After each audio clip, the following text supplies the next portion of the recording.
Welcome back, guys, to Fear Begins. In today's episode, I am sharing 4 terrifying Appalachia truckers' horror stories. By the end, you might think twice before stopping to help any trucker in Appalachia. Before we begin, please consider, and do not forget to like the video and share it with your close friends and family. I would also love to hear where you are listening from. Thank you all for the support. It means a lot to me. Now let's start. I was 26, and for most of my life I had been chasing silence. The kind you can only find deep in the woods far from cities, phones, and headlights.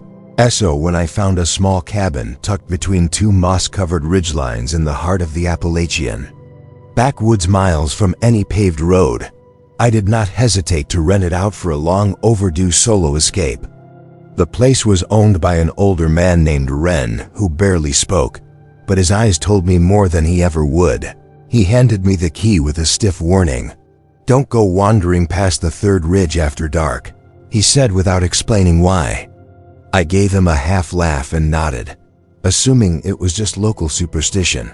But in hindsight, he was dead serious. The first night I lit a fire, cooked some beans, and listened to the sounds of the forest swell around me like a thick cloak. It was peaceful, hypnotic even, until I heard what sounded like a whisper, not a rustle or crack of a twig, but an actual whisper, like someone leaning close to your ear but from far away. It said nothing clearly, just syllables slithering through the branches. I shook it off as imagination and fell asleep to the hum of insects. The second night, something changed. The air was heavier, and the woods had gone quieter than usual. The silence was no longer peaceful, it was a warning. I kept the lantern burning longer than necessary and tried to read a book, but the words danced on the page like they were resisting comprehension. Outside the windows I saw nothing, yet I could feel something watching. The kind of sensation that creeps into your skin and starts tugging at your gut. Around midnight, there was a knock on the door.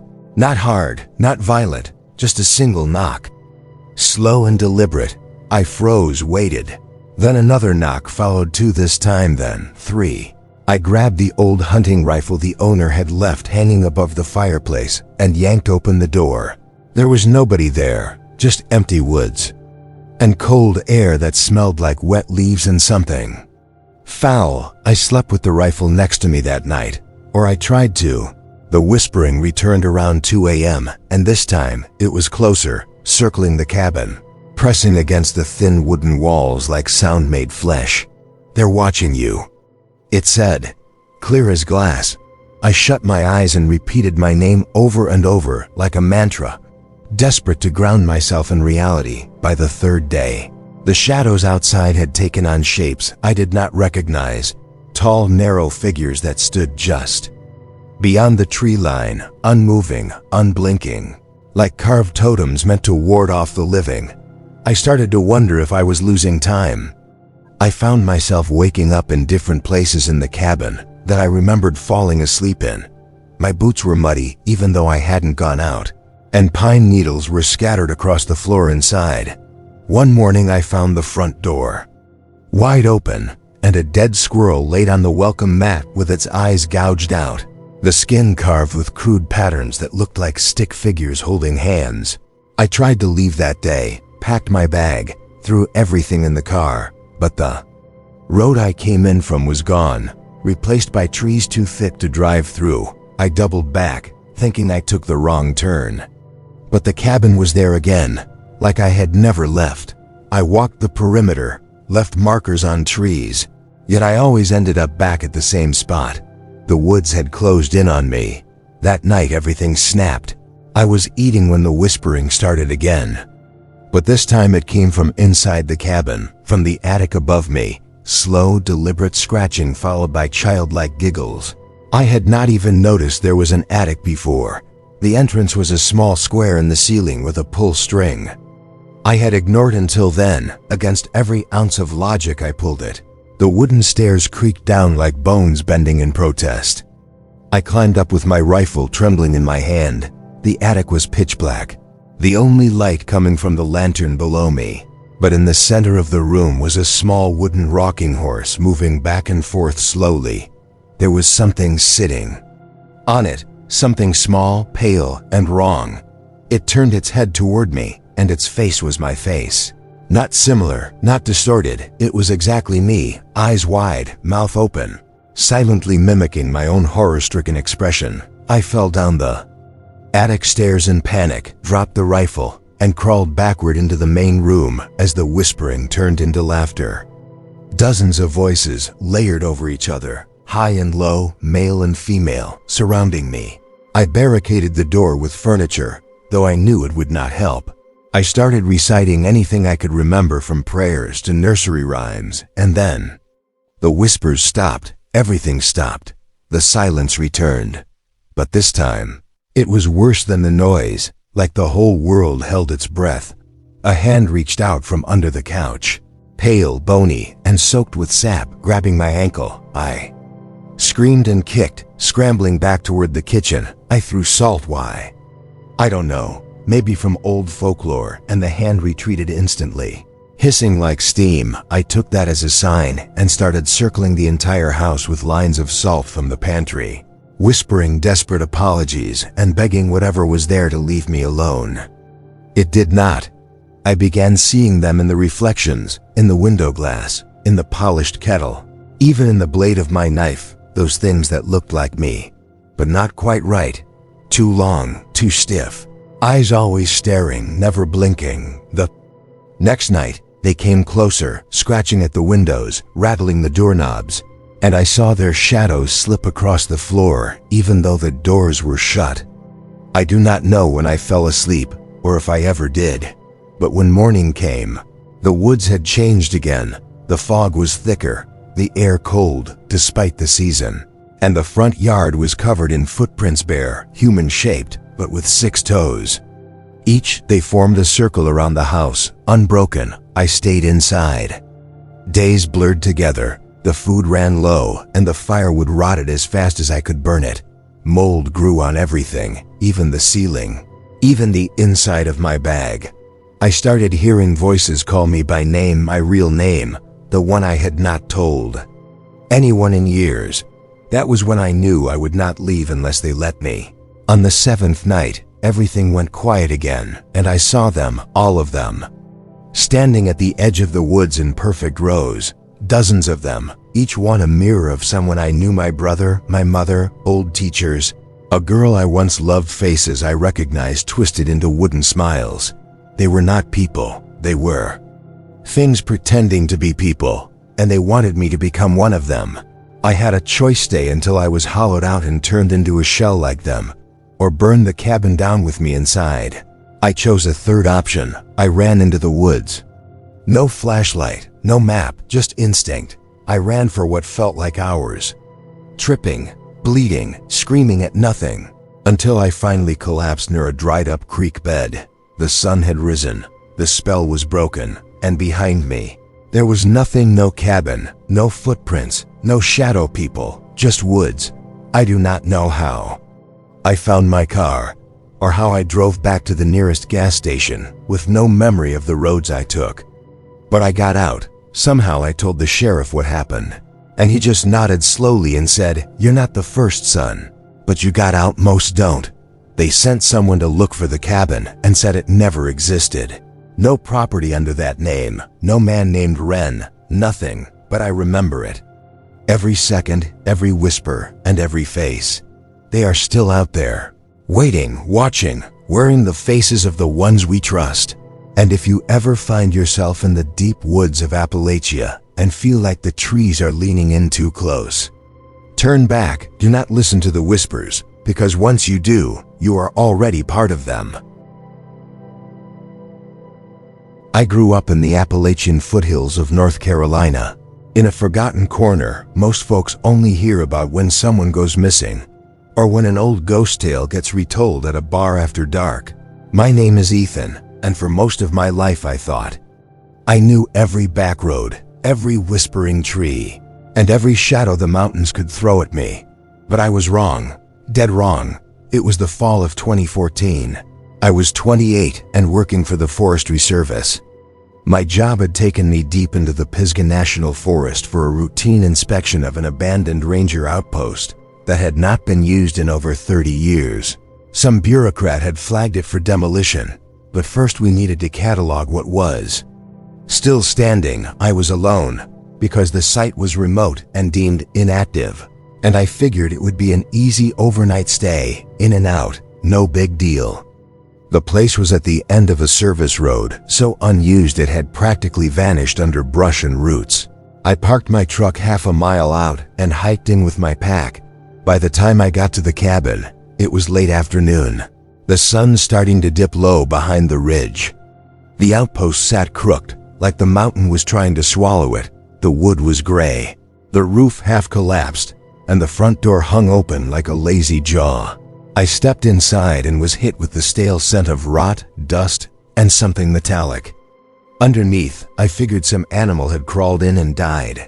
I made my way through the two-room structure, snapping pictures and jotting notes. There were old papers scattered on the floor, some dated back to 1982. A rusted cot still clung to the wall, and a toppled filing cabinet had spilled its guts across the floor. It felt like time had just given up here, and yet, there was something else too, something in the air, a kind of pressure. Like the silence was heavier than it should be, I ignored. It finished my notes and set up my sleeping bag in the rear room. I planned to leave first thing at sunrise. Night fell fast, and with it came the cold. I lit a small fire in the old stone hearth and ate a protein bar. The flames cast dancing shadows across the broken walls, and I tried not to let my imagination get the best of me. But it was hard, especially when I started hearing the footsteps. At first I thought it was just the wood creaking. Old structures settle, especially in cold air. But then the steps came again, deliberate, slow, moving across the porch. I froze, heart hammering in my chest. I grabbed my flashlight and crept to the front room.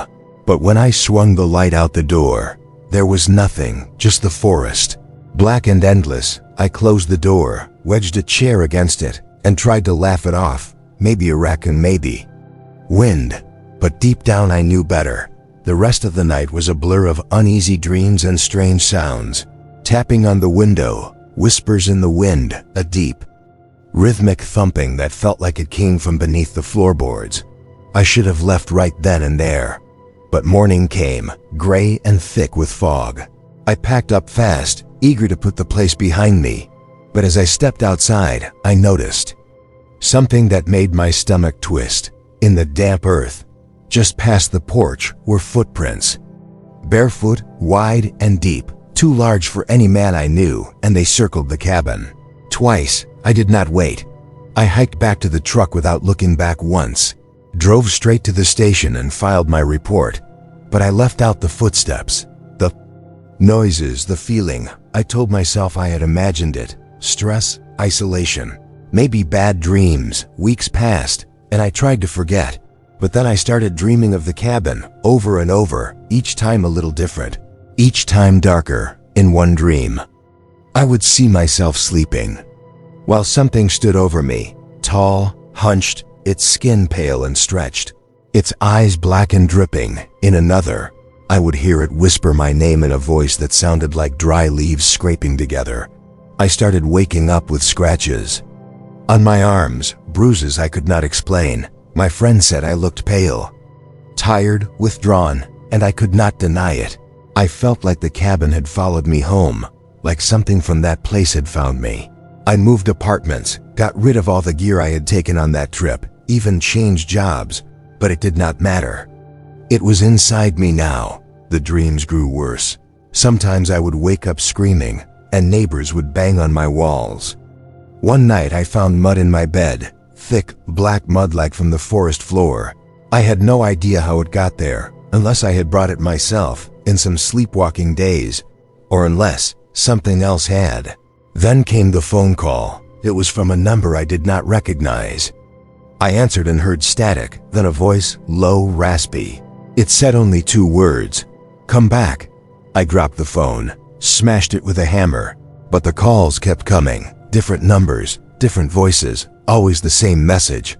Come back. I started seeing it too, at the edge of mirrors, in reflections, in shadows under trees, tall, pale, eyes like holes in the world. I knew what it wanted. I knew where it wanted me to go, and I refused. I refused for months. Until one night I woke up in the woods, no memory of how I got there, just standing in a circle of dead trees, barefoot, my hands covered in sap and blood. And in the distance, the faint glow of firelight. I turned and ran all the way back to my car, locked myself inside and screamed until dawn. I never went back to the cabin, not physically, but in my dreams I am always there, walking the halls, hearing the footsteps, feeling the breath on my neck. It never lets me go, and now, no, it never will. The mountains remember, and some places were never meant to be found again. My name is Angela Reed, and I am not the kind of woman who believes in superstition.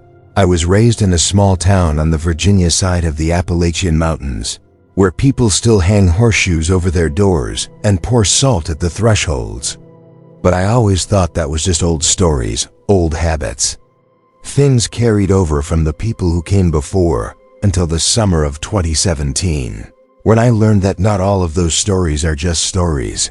Back then I was working as a wildlife biologist for a private research firm.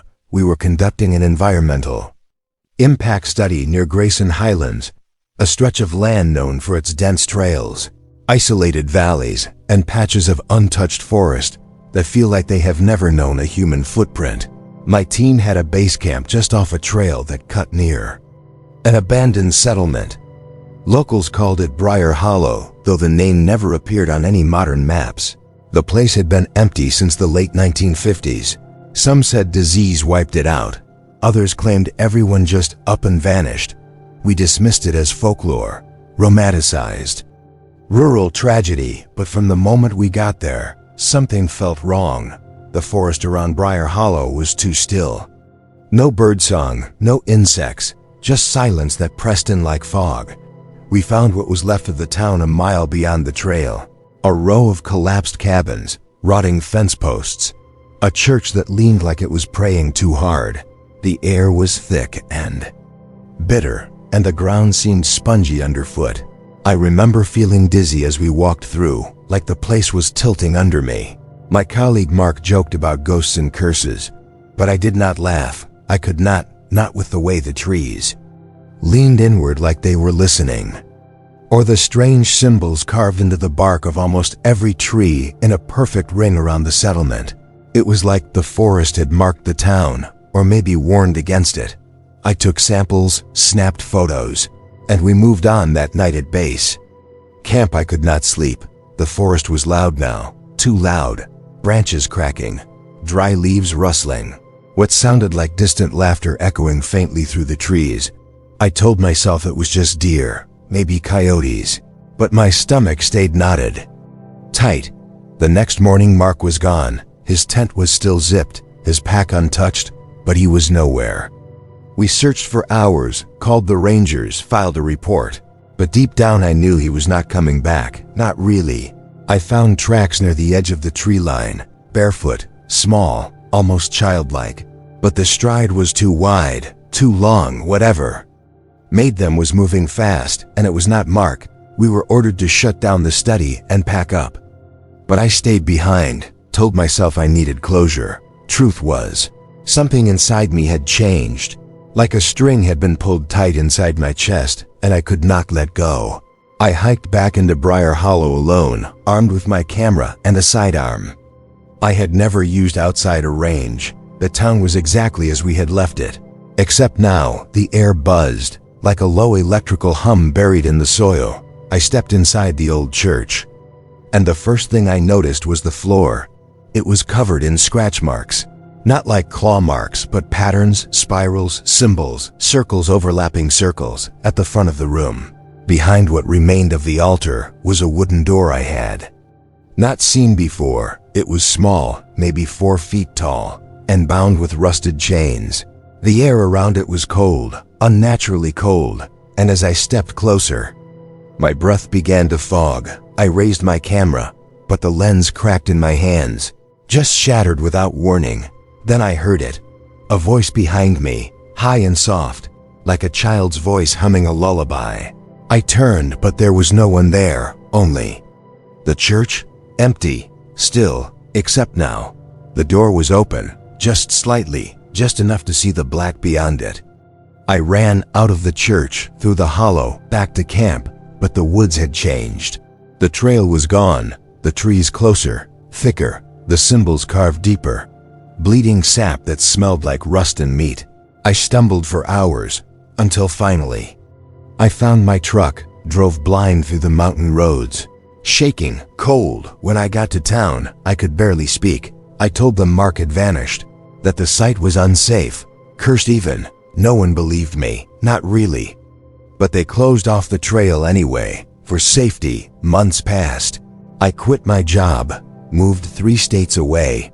But the dreams followed me, dreams of that hollow door, of the symbols crawling across my skin, of the humming voice calling my name. Sometimes I wake to find bruises shaped like hands on my back, small hands, or dirt under my fingernails when I have not left the house. I started carving the symbols into paper, into walls, into my arms, without realizing I was doing it, and then came the letter. No return address, just a single sheet inside. On it, a photo. An old black and white photo of Briar Hollow, taken decades ago, and in the corner, near the church, were 2 people, a woman who looked like me, and a man who looked like Mark, but they were smiling, holding hands, and behind them, in the shadow of the trees, something tall, thin, with hollow eyes. The caption read, "We never left." And I know now what the mountains do. They keep what they want, and if they let you go, it is not because you escaped, it is because they want you to bring something back with you. You do not leave Appalachia. Not really. It leaves its mark in you, and one day, it calls you home. I was 27, and at the time, I was going through the worst breakup of my life. My girlfriend of 4 years had left me out of nowhere. So when my cousin Jeremy called me up and asked if I wanted to go off-grid for a few days, I said yes without even asking where. He just said, "Pack light, we're going to the Appalachian woods." I knew we both needed the disconnect. Jeremy had lost his dad a few months prior, and I guess both of us were looking for some kind of healing, or maybe just a way to forget. We drove for hours through winding roads and decaying towns, eventually parking the truck outside an abandoned ranger station. From there, it was a 3-mile hike to a secluded cabin his father used to take him to as a kid. No cell service, no GPS, just silence and forest, thick, old breathing forest. The first night was calm. We lit a fire, cooked some canned soup, laughed about old times, and slept under thick blankets as the wind whispered through the trees. It felt peaceful. I hadn't felt that kind of stillness in years. But on the second night, that stillness became heavy. It started with a tapping.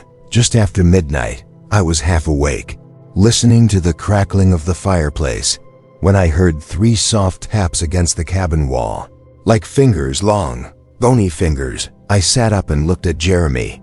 He was still asleep, snoring lightly.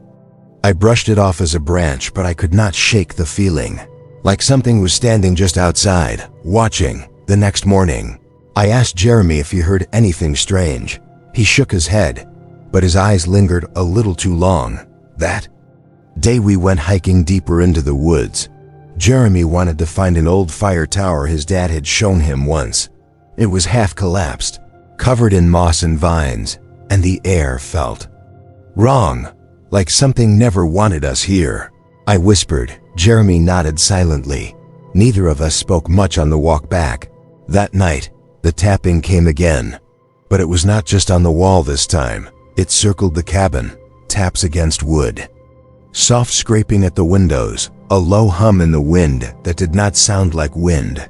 I sat up, clutching the axe we brought for firewood. I whispered Jeremy's name, but he was already awake, sitting upright, pale, sweating. He looked at me and whispered, "You saw it too." I froze. "What do you mean?" I asked. He licked his dry lips and pointed to the window. I crept over slowly, my heart pounding like a drum. There, just beyond the window, was a silhouette, a tall, emaciated figure with limbs too long, standing perfectly still, no face, no eyes. Just pure black where the head should be. We both backed away slowly, huddled by the fire. Neither of us slept that night. When the sun rose, we packed. We decided to leave early, but when we stepped outside, we found footprints in the mud.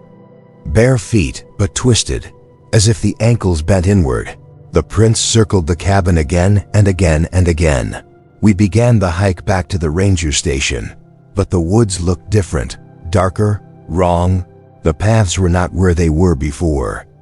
Jeremy took out his compass, but it spun uselessly. We walked in what we thought was a straight line for hours, but ended up back at the same cabin. That night was hell. We heard voices, children crying, a woman screaming in the distance, and then silence. Too much silence, the kind that presses on your ears. We took turns staying awake, watching the door. The fire burned out just after midnight, and something scraped against the door. Slow, deliberate, like claws. I could not breathe. I held the axe tightly and told Jeremy to be ready. Suddenly the door handle began to jiggle, not violently, but carefully, like someone unsure how to turn it. Jeremy stood up, shaking, and screamed, "Leave us the hell alone." But the jiggling stopped, and we heard a voice say, "You should not have come back." It sounded like Jeremy's dad, but deeper, broken. We did not speak the rest of the night. When dawn finally came, we ran, no path, just ran through the forest. Branches cut our skin. We tripped, fell, but kept going. Eventually, we burst through the tree line onto the dirt road where we had left the truck. It was there, covered in leaves, as if it had been sitting for weeks. We drove in silence, not speaking until we hit paved roads again. We never talked about what happened, not once. But sometimes I still hear that tapping on my bedroom wall. 3 soft knocks, like it followed me home, and every night I sleep with the lights on. Because I know now, the forest does not forget, and some places are not meant to be found.